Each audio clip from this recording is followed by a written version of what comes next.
kembali ke podcast In Conversation bersama saya Din Syam, dan tetamu saya pada episod 3 pada kali ini Dr. Sabrina Adam, atau lebih tepat lagi Profesor Madya Dr. Sabrina Adam, yang juga merupakan timbalan pengarah di Pusat Jalinan Komuniti dan Industri. Di universiti memang penting pusat jalinan industri ni dan komuniti, sebab universiti dan industri memang agak dekat. Kita memang bekerja rapat dengan industri kan, membangunkan produk, dan kadang-kadang industri yang buat produk tu datang pada kita untuk buat penilaian kan. Di lab-lab kita banyak lab untuk buat testing dan sebagainya kan.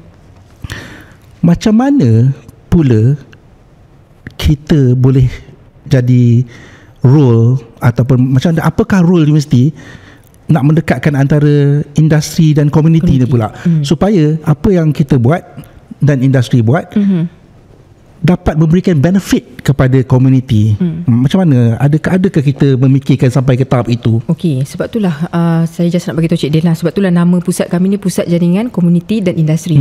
Okey, sebab kalau kita ada komuniti, tak ada industri pun tak jadi juga. Kalau kita ada industri, tak ada komuniti pun tak jadi juga. Okey, so kat sini peranan industri tu sendiri, sebab mereka ni, mereka berduit. Mereka ada duit. Profit lah, profit oriented kan. Profit making organisation. So kalau kita tengok industri je, kita memang kata, oh okey, ada duit ni. So maksudnya boleh buat, sama ada buat program ke dan sebagainya kan. Tapi ada kekurangan ataupun limitasi mereka jugalah. Sebab kadang-kadang mereka ni nak buat CSR program, tapi dia orang tak tahu kat mana komuniti mereka nak cari. Dia orang tak tahu pun nak tap kat mana komuniti. Nak tuju ke mana itu? Tak tahu, sebab sekarang ni industri dia ada capping dia sendiri yang untuk buat CSR. Ada funding dia. Dulu tak ada, sekarang memang dah ke arah itu. Memang dia orang kena cari komuniti in terms of ESG mereka lah. Okay, so industri ni sebenarnya bergerak bersama-sama dengan kami, sebab kami ni sisi ni sebagai matchmaker tau Cik Din. So kalau contoh macam makcik tadi lah. Macam makcik tadi lah, tapi makcik tu lain. Ni lain, ni makcik lain. So matchmaker tu peranan ni macam ni. Kalau contoh community, kita dah tahu dia ada masalah, siapa nak bantu mereka? Kita akan panggil penyelidik kita. At the same time, mungkin penyelidik kita perlukan bantuan in terms of funding, industri chip in. Sebab kita tak ada direct, community ni tak perlu, dia tak boleh berdiri sendiri pun, dia perlu ada someone untuk beri mereka manfaat. So kita sebagai pusat jaringan komuniti dan industri ni menggerakkan jaringan industri ni supaya mereka ni boleh memberi manfaat kepada komuniti. So kalau contoh macam industri, dia kata, okey doktor, saya ada program macam ni, doktor boleh tak cari komuniti? Kita ada. So kita akan matchkan ikut keperluan mereka. Itu dari segi kewangan, funding.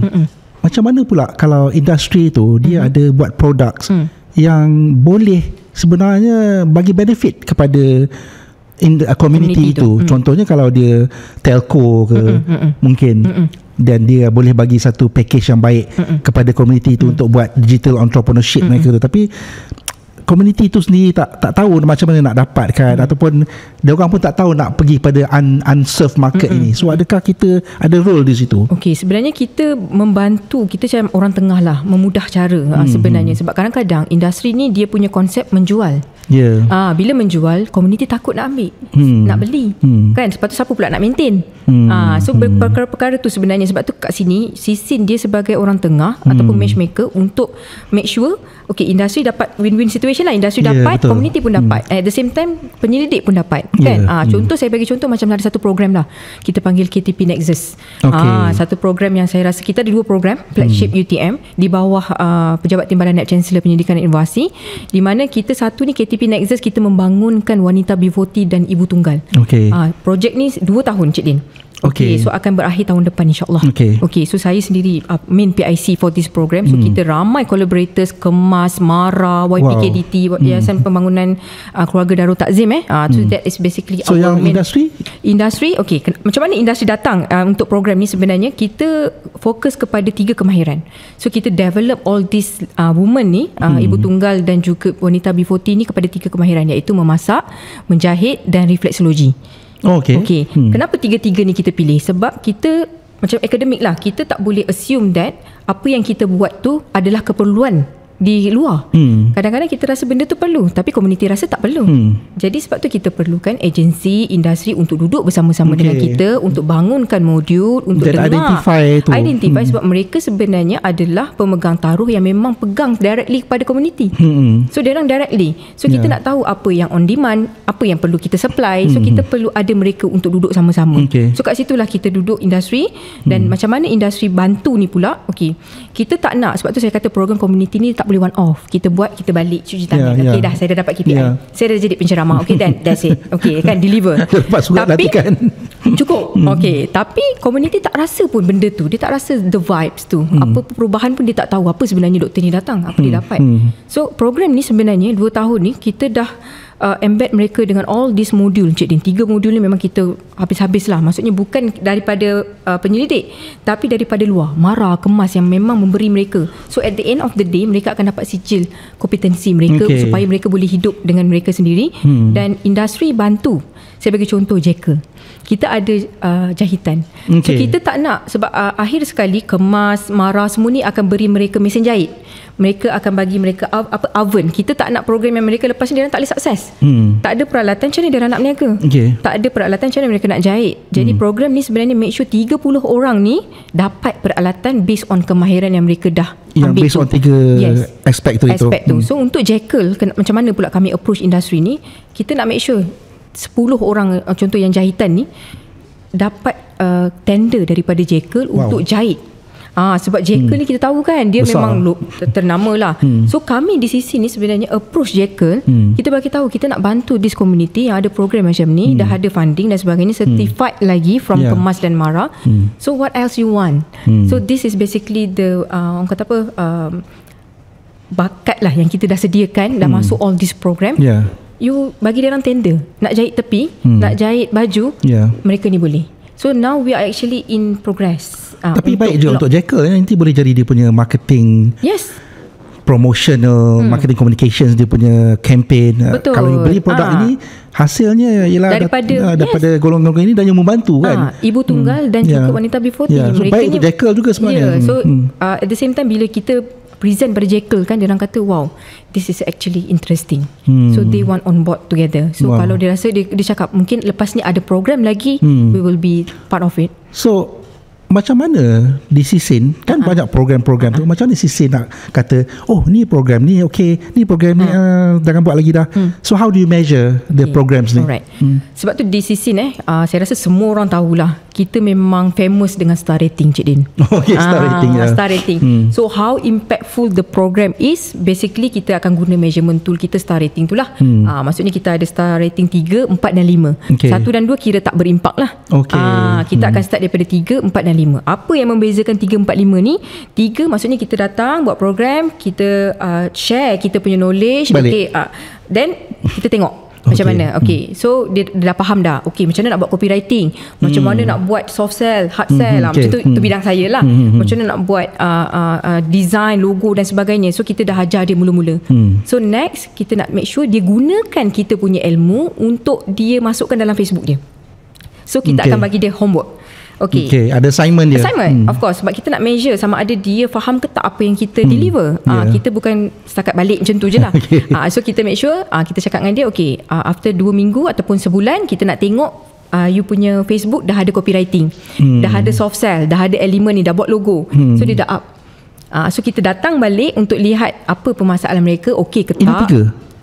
Yang ni 4 pula. Dah 4 dah. Dah naik. Tadi tu 3 sebab dia dah naik. Dah naik. Dia dah boleh. Tu dah so kita nak tengok bila dia post je, dia dah faham gunakan tools tu, dia dah kira consider 4. 5 pula maksudnya dia dah boleh jana pendapatan. Mula tu kita tak measure tau, Cik Din. Kita tak measure.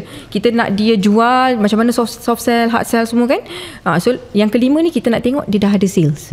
Doktor, saya dah jual 10 produk. Doktor, saya dah terima order daripada ni, hasil daripada copywriting ni. So kita dah ajar. So daripada situ kita akan measure semua naik pendapatan. Dah dapat order. Itu 5, Cik Din. Tapi kita tak measure. Tak. Maksudnya kita measure dia ada pendapatan, ada generate income. Peningkatan. Tapi kita taklah, kalau nak 5 star mesti 100,000, 50,000 tak ada lah. Tak macam tu. Tak letak. Sebab kalau kita letak dia pressure. pressure. Nanti dia tak nak buat. Kita nak bagi dia semangat ni sebab community ni kita kena dekat dengan dia, kita nak bagi semangat. Tapi ratings ni ialah kepada expert universiti itu kan? Betul. Expert universiti itu ataupun program itu?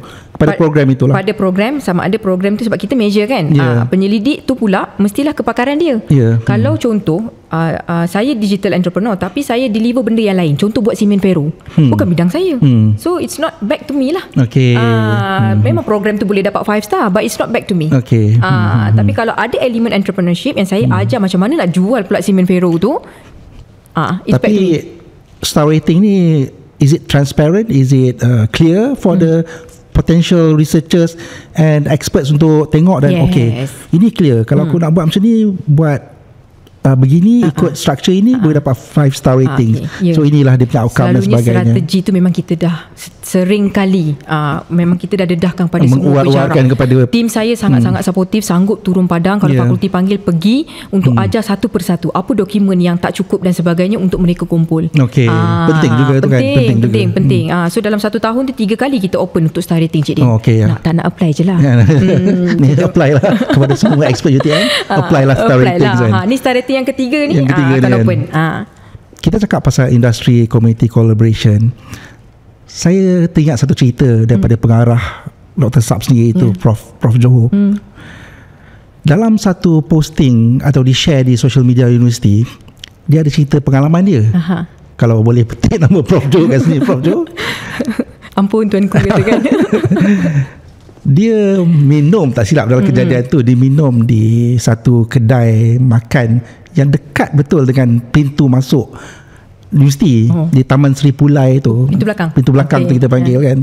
Memang ramai orang UTM lepas tu kan. Dan dia itu dipakai baju corporate yang tulis UTM kan, ada logo UTM. Ada orang pergi tegur dia. Oh, ni kerja UTM. Orang kata je saya kerja UTM. Bangga lah juga dia kata kan, kerja UTM. Saya dah duduk sini, orang tu kata, saya dah duduk sini lama, dekat Taman Seri Pulai ni almost 15 years, 20 years gitu. Tapi saya tak merasa apa benefit UTM ni kepada kami yang duduk kat Taman Seri Pulai ni. So Prof Johor macam dia dalam posting ni tulis macam dia malu pun ada, tapi pada masa sama dia berfikir apa yang kita salah buat. Takkan nak explain dekat pakcik itu, sebenarnya kami banyak disisin kami buat itu, buat ini. Tapi dia tak rasa. Tapi dia tak rasa orang yang betul-betul dekat pintu pagar kita tu. So my question is, apakah SISIN ataupun universiti ini punya inclusive innovation program or idea yang kita nak buat ataupun dah buat pun untuk bagi semua orang merasa dekat dengan pintu pagar ataupun jauh dari pintu pagar gitu kan. Seperti yang tadi kita cakap pasal B40 lah, tapi pakcik itu dekat situ. Mungkin pakcik itu taklah memerlukan program-program begitu, tapi apa yang kita ada dari nak cakap pasal inclusivity ni. Alright. Ni Prof Ju lah ni on behalf. Sakit jantung juga dengar. Macam ni Cik Din, dia macam ni, memang saya percaya penyelidik kita ni sangat aktif buat projek komuniti. Bukan kata tak buat tau. UTM is very aktif. Bila kita tengok database tu, memang susah kita nak filter. Memang banyak projek komuniti. Tapi memang kita identify, sebab tu di Pejabat Timbalan Net Chancellor, Prof Rosli sendiri, big boss saya, memang dia selalu menekankan bahawa penyelidik perlu melihat komuniti 5km radius di UTM. Kenapa perlu pergi jauh-jauh? Tengok yang dekat dulu. Tengok yang dekat dulu. Sebab sekarang ni kita berada di dekat. Macam tadilah soalan tadi tu kan, orang dekat tak rasa, orang jauh rasa. So apa peranan UTM sebenarnya? Sebab tu sekarang ni bila di Pejabat TNCPI kita ada program flagship KTP Nexus remaja tu, untuk remaja, sasiah remaja. Kita memang ambil sekolah-sekolah yang 5km radius. Banyak sini. Kita take up. So JPNG semua turun, very happy that we actually tackle all the school yang memang tak pernah dapat perhatian pun. Sebab kadang-kadang sekolah, dia pun terkejut kan? tiba-tiba kan macam tu kan. Tapi kita nak bantu sekolah-sekolah ni untuk program KTP Nexus untuk make sure program ni 5 tahun Cik Din. Tadi saya kata yang ibu tunggal 2 tahun. Ni 5 tahun. Kita nak tengok bagaimana pembangunan sasiah pelajar ni daripada tingkatan 1 sampai tingkatan 5. So memang projek ni sedang berjalan. Kita nak tengok macam mana akhirnya menjadi manusia ataupun tidak pelajar tersebut. Sebab kita tak nak, kita tahu di sekolah mereka dah banyak sangat education kan. Dah banyak, kita tak nak buat modul-modul tu. Kita nak ke arah sasiah. pembangunan sasiah emosi mereka. Sebab tak semestinya pelajar yang pandai sentiasa pandai. Lebih lagi dalam keadaan sekarang ni kan, kadang-kadang banyak pelajar isu-isu tu ini. dia pandai sebenarnya, tapi disebabkan dia tak ada peluang dan ruang untuk dia dilihat. Sebab tu dia nakal. Tak semestinya nakal tu tak pandai. So kita kena tengok in terms of that. Sebab tu sekarang ni kita banyak lagi di sisi ni, kita memang kata bila nak buat projek komuniti tu kat mana? Kalau jauh, Langkawi pun ada, Cik Din. Ada yang nak pergi sampai naik flight tu. Kan kenapa tak nak buat kat sini? Itu pun dah guna bajet yang banyak kan. Nak buat Sabah Sarawak pula. Cakap kat sini tak ada siapa nak tengok. Mungkin kampung dia kot. Kan. Jadi kita memang di sisi ni kita memang akan, bila dia minta dana, nak minta advice dan sebagainya, kita memang akan advice, kita ambil 5km dulu. Mana komuniti-komuniti yang belum kita pegang, kita pegang. Macam tu, Cik Din. So sebenarnya ini saya rasa kena buat banyak episod ni. Dengan Dr. Sam ni banyak episod ni kan. Tak berhenti pula. Tak berhenti. Tapi saya rasa kita stop kat sini dulu. Dan hopefully kita ada peluang lagi untuk jumpa Dr. Sam, untuk kita explain lagi maybe a specific program ataupun yang program-program sasiah tadi tu, apa dia punya progress dan sebagainya. So on that note, kita berhenti buat masa ini bersama tetamu kita, Profesor Madya Dr. Sabrina Adam, dalam In Conversation, where big ideas meet simple talk, one story at a time. Terima kasih.